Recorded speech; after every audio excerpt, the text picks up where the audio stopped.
धान नाच हाम्रो एउटा मुन्धनको सारांश हो। धान नाचमा धेरै कुराहरू आउँछ, ख्यालीहरूमा पनि धेरै कुराहरू आउँछ, राम्रो नराम्रो कुरा सबै राखेको हुन्छ संस्कृतिमा। यसले गर्दाखेरि हाम्रो धान नाच हाम्रो भाषा प्रचार हुन्छ, त्यहाँ हाम्रो लिपि प्रचार हुन्छ, हाम्रो मुन्धन प्रचार हुन्छ।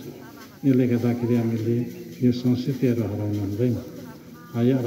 पालममा हिजो नालेगेम फुवा चुलुङ मेन्चोनी यति फुवा मिलुकी नालेगेम थाङबेन चुलुङ सिसागे मिङचिङ चुलुङ मिन्चोनी भन्ने व्याख्या गरेका छौँ नि त। त्यो चुलुङमा हामी नाचेपछि माङले पनि उहिले माङहरूको पाला नै यो थियो र हामी यसरी नै हामी आफ्नो संस्कृति आफ्नो धर्म कर्म हामी लुकाएर बसेका छौँ।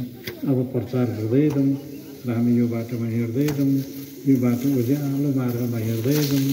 त्यसले गर्दाखेरि अब हाम्रो महागुरुले म त्यति घुमेको छुइनँ, महागुरु त धेरै घुमेको छ, हाम्रो क्षेत्रमा त धेरै घुमी उहाँले ज्ञान दिएका छ। हाम्रो मान्छेहरूले उपदेश दिएको छन्, तर त्यो उपदेशहरू उहाँहरूले बुझेनन् क्या। नबुझेको कारणले हामी अलिक पछाडि परेका छौँ, धेरै पछाडि छौँ।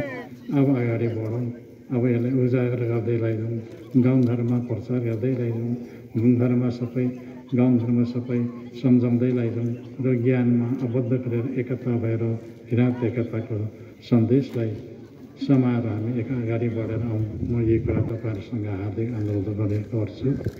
र भक्तजन तपाईँहरू यसमा विभिन्न छ, जमानाले गर्दा विविध मिडियाहरू छन्, पत्रकारहरू छन्, नेताहरू छन्, परनेताहरू छन्। अब सबै मान्छेले के हो भनेर आएर विचार गर्छ।